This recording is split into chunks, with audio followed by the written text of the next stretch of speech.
Hey everybody, how's it going? It is Friday, November 10th, and this is episode 30 of the daily vlog series for VR game rankings. And you know what, guys? I actually do have some news stories today. So let's go ahead, get into some of these news stories. I might have a Heart of the Emberstone discussion towards the end of this show. I actually finished Heart of the Emberstone last night, and I definitely have some thoughts on that. We've got a number of news stories to bang through first, so let's just go ahead and see how all of this shakes out. Now, the number one news story is a major delay for two primetime VR games. So Supermassive Games had a game called The Inpatient, which was coming this November 22nd. It was only 2 weeks away. And then they had another game called Bravo Team that was coming on December 6th, which was only a couple of weeks after that. So Supermassive Games had two really huge PlayStation VR games that were coming this year. Both games have been delayed. PlayStation Europe has tweeted out that both The Inpatient and Bravo Team, they have both been delayed. Both of these games have new release dates. The Inpatient has been delayed from November 22nd to January 24th, and Bravo Team has been delayed from December 6th to March 7th. Okay, so what is my thought process on these two big major delays? Well, first of all, I will say that I'm not too surprised by the delay of The Inpatient. And the main reason that I'll say that is if you go to the PSVR subreddit, it is all Skyrim all the time. And as we know, Skyrim VR is coming on November 17th to PlayStation VR. The Inpatient was supposed to come, you know, like a week later. We were going to get the Inpatient. And the truth of the matter is, on the PlayStation VR subreddit, there really isn't very much chatter about the Inpatient. Everything is being so overshadowed by Skyrim VR that this delay, the delay of the Inpatient, might not necessarily be a delay because the game has some bugs that need to be worked out, or it has some problems, or it needs some more finishing touches put on the game.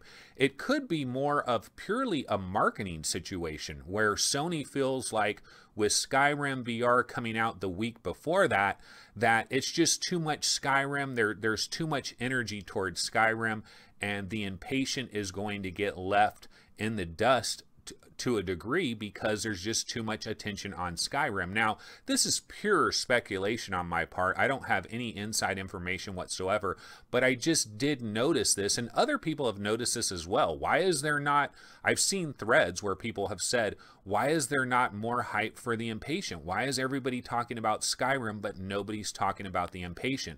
So now with a January 24th date for the Inpatient, it should get its own time to shine. And by that time, most players, I mean, obviously you can still be playing Skyrim. You could play Skyrim for months and months and months. But by the time we get into mid-January, that initial hype factor, the honeymoon period of Skyrim VR will have long faded away. And the Inpatient could start to get quite a bit of run, and it could get some publicity, and the sales will be a lot better. So that's my personal take on the Inpatient. Now, what about Bravo Team? Well, Bravo Team, I was always surprised when I found out that Bravo Team was coming 2 weeks later after the Inpatient, 2 or 3 weeks after the Inpatient, December 6th. I was like, what? Supermassive has two games coming out within mere weeks of each other? How are they doing this? Obviously, they have multiple teams there, and one team is probably working on the Inpatient, one team is working on Bravo Team. They might even have more teams than that at Supermassive. And so it's not inconceivable that two different teams can work on two different games and they could come out within weeks of each other. That's not completely inconceivable. But at the same time, I just thought, wow, that seems kind of weird that they would bang two games out so close to each other. It just seems kind of strange to me. Now, again, I don't have any kind of inside track on this, but it has been delayed to March 7th. It's possible that Bravo Team actually does need some more work and some more refining. I'm not sure about the Inpatient, although that could be the case as well. Regardless, both of these games have now left the fourth quarter, and they are now in first quarter 2018. It is a bit of sad news for PlayStation VR gamers, but in a way it's kind of good news because it spaces things out a little bit more. And with Skyrim VR coming on November 17th, with Doom VFR coming on December 1st, there's still lots of good stuff coming to PSVR players during this fourth quarter. So the delay of these two games, while unfortunate, isn't necessarily a major disaster. But that's obviously the biggest news story of today, no question about it. Okay, my next news story is LA Noire will cost $30, and the first looks at the game are quite positive. Now, I had a comment on yesterday's vlog. This was by my boy Arrowin X, and Arrowin X was saying, because I think at the start of the blog I was like, I only got 2 news stories, there's not much going on. Well, Arrowin X came in and said, hey, why aren't you talking about LA Noire? Why aren't you talking about Serious Sam 3 BFE and some of this stuff? And my answer to Arrowin is, well, the day before I actually did talk about LA Noire, not for very long, talked about it briefly when it got delayed. And then obviously I talked a little bit about Serious Sam for a minute. So I don't want to beat a dead horse and talk about the same thing in every single vlog, even if there is some minor new news that does come out. But I will mention the fact that LA Noire, the price for the game has been revealed. It is $30.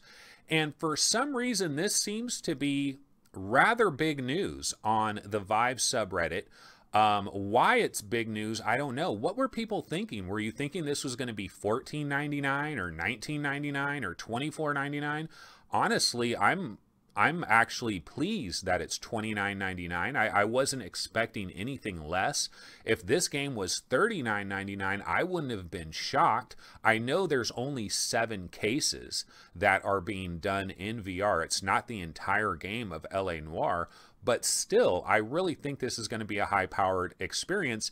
And that brings us to the second point. There have been some early impressions of LA Noire, and they are extremely positive. Now, I will be completely honest and tell you that I've looked at a couple of these stories where they do give first impressions, and you know what? I read these stories for a little while, like the first couple of paragraphs or so, and then I was like, you know what? I just kind of want to experience this myself. I like to go into games a little bit more blind. You have different kind of people out there. Some people like to read every little word about an upcoming game. They watch every single trailer. They want to know every little inside tidbit. And then other people are like, nah, you know what? When the game comes out, I want to experience it and just be blown away and not know about things. I'm more of the second type, even though I am in the VR gaming industry from a standpoint of being a reporter and being a news journalist guy for VR, and I kind of need to be that other guy a little bit more. But I'll tell you what, I like to not have experience. I don't want to know everything about an experience before I start it. I don't want to color my experience. I don't want to go into it with preconceived notions. So quite honestly, I don't look at a lot of this stuff too much, but it does sound positive. It does sound very good. They did mention the fact that, you know, you get into these fist fights and that those feel really good. And there's a lot of good stuff going on with LA Noire. I don't have a problem with this $30 price. I mean, sure, if it was $19.99, that would be better. If it was $24.99, it would be better. But $30, that seems completely normal to me. I don't see anything out of the ordinary with that. Okay, so let's move on to Onward. Onward is now officially available in the Oculus Store. This is kind of surprising to me. I really wasn't paying a ton of attention to whether Onward was available on the Oculus Store or not. I do VR game rankings, and we get rankings from Oculus owners all the time, and Onward has ranked very well. And it's actually surprising how well it has ranked, considering that it hasn't had like a native Oculus SDK and it hasn't been available on the Oculus Store. Well, now it is available on the Oculus Store, and it has the option of running it under the native Oculus SDK, and performance supposedly should be minorly improved if you are running it with that Oculus SDK, with of course the asynchronous space warp and those kinds of things as well. There's also a discount for Onward. It's $5 off to celebrate its arrival to the Oculus store. So if you don't have Onward, you've been thinking about picking it up, and you have an Oculus Rift, you can go ahead and grab this game for 20 bucks on the Oculus store, save yourself $5 and run it in the native mode, or you could get the Steam version and you can also run it in the native Oculus SDK via the Steam version. So this is good news, and hopefully, I mean, part of the reality of this is Onward could end up ranking a hell of a lot higher in future Oculus top 100 rankings. It could definitely rank quite a bit higher now that it's on the Oculus store and it's being exposed to additional Oculus players, although most people are well aware of Onward. I personally have never played Onward, which I'm kind of embarrassed to say, because they did have a free weekend for this game. I don't know how long ago it was, and I was thinking about hopping on and downloading it and getting into it and trying it, but I was busy with a bunch of other stuff, just didn't get around to doing it. And I've never played Onward. I'm not really the multiplayer guy. I've said this many times. And then also Onward is, from my understanding of Onward, is it's a little bit more of a learning curve. You have to kind of learn the game a little bit more. There's a lot of button maneuvers. There's a lot of detail that you kind of got to get familiar with, the gameplay of it. And I don't know. I mean, I'd probably try Pavlov VR before I would try Onward. It's a little more arcadey, not quite as in-depth with the controls that Onward has. But Onward is a cool game. So highly recommended from so many Vive and Oculus players. So it's good to see it come to the Oculus store. The $20 price is nice, so that is good as well. Okay, let's see. What else do we have? Res Infinite is on sale in the Oculus store for 15 bucks. Now, this is until November 12th, so if you want to grab this, you need to jump on it. I remember back when Res Infinite was on the PlayStation VR. I believe it was back at the launch of PlayStation VR, and Res Infinite was $30. And I've played Res Infinite. I'll admit, the developer did give me a code, but I was truly blown away by the experience, especially Area X. Area X is like this, oh my God, it's just so powerful. The Area X is just a symphony of like audio, visual. I mean, it slaps you across your face with what it's bringing to the table. And I remember going through Area X, it's like every once in a while I'll be in a VR experience, and I've talked about this before, where I actually literally get goosebumps. Like I get a chill that like shivers down my arms, where it's like, God damn, these fools killed it. You know, it's kind of that kind of feeling. And I really got that with Area X. Now, Area X is at the very end of the game, and it's probably like a 25-minute experience, maybe, the Area X part. And you have to play through the entire regular game of Res Infinite before you get to Area X. It's not a super long game. A lot of people have complained about Res Infinite not having like real 3D. Like it doesn't look very 3D. I honestly didn't notice that when I played through the PlayStation VR version.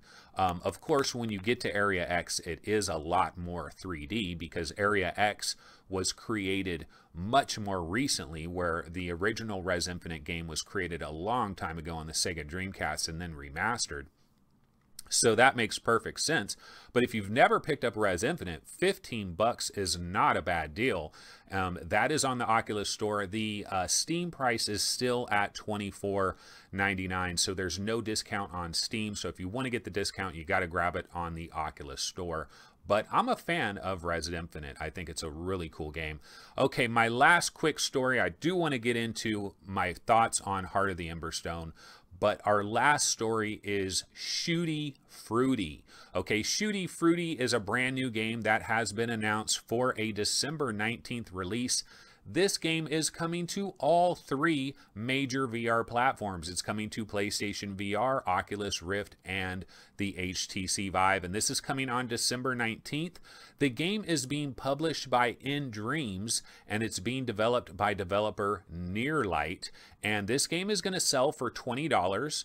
Now, you might remember In Dreams, they are the publisher of The Assembly, and they also published Bloody Zombies, which I think is actually a really cool game. If you've never tried Bloody Zombies out, pretty cool game if you're okay with 2D type side-scrolling games in VR, which I'm very much okay with. I think third-person VR games, I love them. I mean, I love the first-person stuff. Don't get me wrong. I want to be placed in a world just like anybody else. I want to be there and feel like I'm in the world. But it's good to have a change of pace. It's good to have those palate cleansers. And I feel like sit-down controller-based games are great changes of pace. And so, you know, I'm cool with a game like Bloody Zombies. But anyway, Shooty Fruity, a trailer for this game was released. It looks pretty cool. You're kind of in like a supermarket, and it has this comedy vibe. It's very Job Simulator-esque in terms of how the comedy is and kind of the graphics and stuff. And so you're working at a supermarket and you're doing different stuff, and there's some type of fruit invasion that's going on in the produce section where these out-of-control fruits are going crazy, and you have to shoot them and kill them and do anything you can do to stop this onslaught of fruits. And you know, the trailer looks pretty good. It looks pretty fun. $20, I don't know. It kind of looks more like a $15 game. I don't know how much story is going to be in here. I don't know how much. The shooting looks pretty cool. It does, but I don't know how much more depth is in Shooty Fruity, but it's a pretty cool game. It's coming to all 3 platforms on December 19th, so we can definitely look forward to that.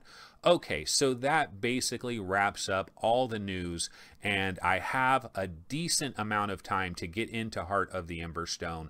I finished the game last night. So first of all, I want to say, Heart of the Emberstone, I believe it released on October 18th, okay? And here we are, it is November 10th. And I finally have a review on VR Game Rankings. We do mini reviews, and I finally posted a review last night after finishing the game. And you might say, well, god damn, Anthony, why did it take you so long to review this game? Like, typically, if you're going to run a website, you should have a review up and ready within within hours of the game being released, ideally, or at least within like 2 days of the game being released. You should have a review up on the website. I have to apologize to everybody out there that does go to VR Game Rankings and they expect to find reviews, and sometimes they don't find them on time. And honestly, I really don't have any real defense for this other than to say that I'm kind of the only person that's working on the website right now. I'm also doing these daily vlogs. I'm trying to do the best I can. I'm telling you guys, I am banging away at both of these things, trying to improve them. You might go to VR Game Rankings sometime and you might think, man, what is Anthony doing? I'm not seeing anything here. He's not doing anything here. I'm doing work on the website, but some of it just doesn't show up. It's like little background type work that doesn't show up as well. But yeah, I feel bad for not having a review for Heart of the Emberstone until just now. But the reason why I haven't had a review is because I didn't have a really good feel for the game. I've gone through a roller coaster of emotions when it comes to playing the Gallery 2 Heart of the Emberstone. When I first got into the Gallery 2 and I was first experiencing what they brought to the table, I was absolutely blown away. I mean, completely blown away. I thought, man, this might be the best VR game currently available. I know that sounds crazy to utter a statement like that, but in my early play sessions of Heart of the Emberstone, I really felt like that. The graphics are spectacular, I thought. I have a 970 video card, and the game was running very well. The graphics were looking beautiful, and I was like, oh my god, this is awesome. And then the sound design, oh my goodness. As good as the graphics might be in Heart of the Emberstone, I think the sound design blows it away. This might have some of the best sound in any VR game I've ever played. Any little thing that you do makes a noise, and the noise is very distinct. It's crystal clear. 3D audio. The audio sounds like it's coming from the right locations. There's a lot of VR games that don't do this very well at all. Heart of the Emberstone does it incredibly well. And then there's the special effects. There's so many special effects in Heart of the Emberstone that will just leave you shaking your head thinking, God damn, these fools really knocked it out of the park. And like you'll go on an elevator, and the elevator, there's this little glowing like crystal that's floating in the air, and you have this special hand that has a little thing on it, and you touch it to the crystal, and then it opens this unlocking mechanism. And for the standard elevators where you're just going up to another floor, it's basically you just stick your hand through it, and then it shows a little crystal, and then you run the crystal through the tube, and then zzz, you know, the elevator thing comes up and it takes you up. But the special effects of everything, the sound of everything, it just looks beautiful. It sounds spectacular. So I'm going on here and I'm talking about how incredible Heart of the Emberstone is. So why did I have a problem reviewing the game? Well, the thing is, as much as I love the game early on, I started to encounter a lot of problems with this game. First of all, there's the loading time. I do not have an SSD, and I know that, you know, it is the year 2017 and we're almost to the year 2018. I probably should have an SSD, of course.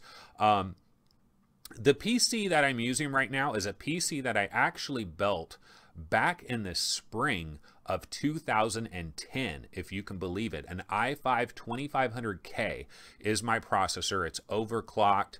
I do have a GTX 970. That is the only new thing that has been added to this PC since I bought it in 2010, and I didn't have an SSD in there.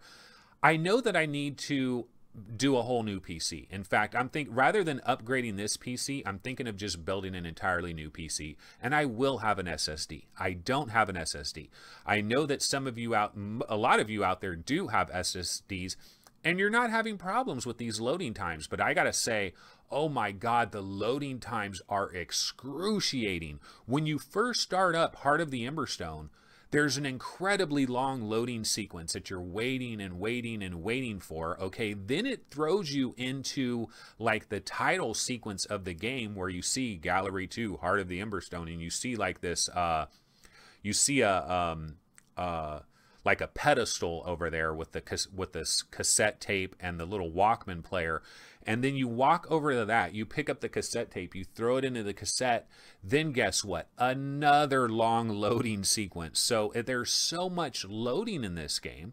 The other negative thing is backtracking. There is a lot of backtracking. In Heart of the Emberstone, you basically have like 4 major areas of the game that you're dealing with for the most part, and you will have to backtrack back and forth between all 4 of these areas at different times, and sometimes you won't necessarily get the kind of hint that makes you know, okay, I really need to go to the Tower of Cogs, or I really need to go to Queen's Palace, or I really need to go to the beginning, you know, Call of the Starseed area over there.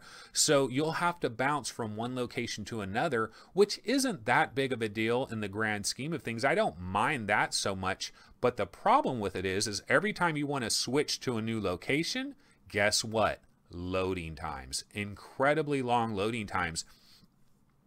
As blown away as I was by Heart of the Emberstone, the loading times were so frequent and so painful that it made it hard for me to love this game, and I really wanted to love this game. And then also performance. So I have this GTX 970, right?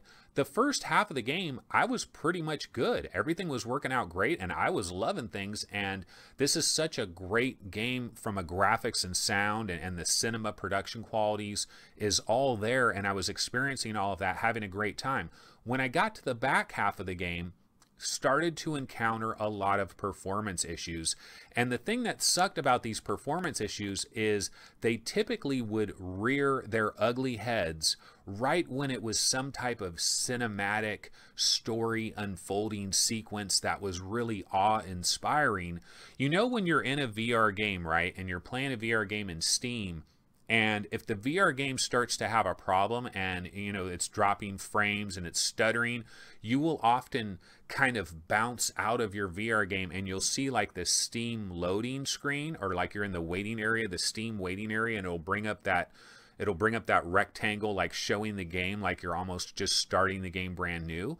That would happen quite often to me when I'm in these awe-inspiring cinematic moments with these holograms that are playing out in front of me and lots of magical things are going on, you know, like a major showpiece moment.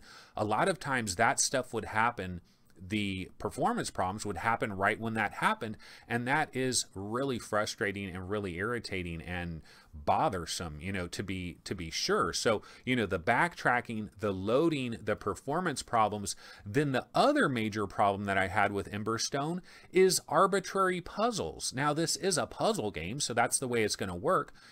Again, like I said with the Talus principle, you're damned if you do, you're damned if you don't, as far as being a developer. You make the puzzles too easy, everybody says this is a game for babies. You make the puzzles too hard, people get ridiculously frustrated and they're like, fuck this game, I don't want to play this shit anymore, this thing is pissing me off. So you have to walk this very fine line between too easy and too hard, and the right level of frustration, and giving somebody a puzzle where when they solve it, they feel that achievement, but also not frustrating the hell out of people. And in Heart of the Emberstone, I think what compounded the frustration for me, I mean, obviously you're going to have puzzles that are not going to be easy to figure out right away. But what compounded it was the loading, you know, thinking, okay, well, I probably need to go back to the Tower of Cogs, and then enduring the loading process and then realizing, no, the answer isn't there. Let me go back to the Queen's Palace. And so that, I think, kind of increased my frustration level. But yeah, there's like 4 major things that are wrong with this game. But guess what? I gave this game a 91. Okay, I reviewed this game and I gave it a 91. And the reason why I gave it a 91, if it didn't have those problems, this is the best VR game. Bam, period. This is the best VR game. Better than Lone Echo, better than Robo Recall, better than Arizona Sunshine, better than Vanishing Realms, what is Super Hot, whatever you want to say. This is the best VR game if it didn't have those 4 problems. Now, it does have those 4 problems. One of them might be negated if you have an SSD, and another one might be negated if you have a really high-end graphics card and really beefy PC. But I'm reviewing for the common man. So, you know, there's a lot of VR owners out there that don't necessarily have the beefiest gaming PC or have SSDs and all this stuff. So I kind of like the fact that I'm kind of reviewing for the common man. So I have to take that into consideration. But man, there were brief moments in Heart of the Emberstone where you feel like you are in a movie, okay? It's almost like an Indiana Jones kind of a movie from the standpoint, I mean, yeah, you're in space and stuff, but it's kind of like you're exploring this fallen civilization that died a long time ago. And it's kind of solitary, you know, you're exploring it, but the holograms, the way they do the story sequences, absolutely magnificent. All the different set pieces, just going through a door, just opening up a door can be absolutely magnificent in this game. The techniques that they had, the puzzles for opening things and for solving things, you would have to physically like get down and like look around it and like try to understand how this, I mean, you had to examine the puzzle, like, you know, you're moving your little crystal thing, you actually had to like guide your crystal, you'd have to get down low, you have to look at it. Man, some of those puzzles with just opening doors and unlocking things, spectacular. Absolutely spectacular. So, Heart of the Emberstone, I have a lot of love for this game. Does it have its problems? Absolutely. But if it didn't, I would give it like a 97. This would be like my #1 VR game out there. It's not incredibly long, you know. I was stuck in a lot of spots, so it took me a long time. But if you didn't have any problems, if you never got stuck anywhere, it probably wouldn't take all that long to get through the game. But truly impressive game. The Gallery 2, Heart of the Emberstone, $29.99. I think it's an awesome game. I wish it didn't have, you know, some of those problems that it does have, but still absolutely fantastic. I put it up there with the Talos Principle VR and man, we're spoiled right now. We have so much good VR stuff to play right now. We are absolutely spoiled. So definitely take some time, enjoy some of these VR games. And basically that's going to go ahead and wrap it up for this week. I've hit the 29-minute mark. It, of course, is Friday, November 10th, and this is episode 30 of the daily vlog. And I will see you guys on Monday. So take it easy and have a wonderful weekend. Later.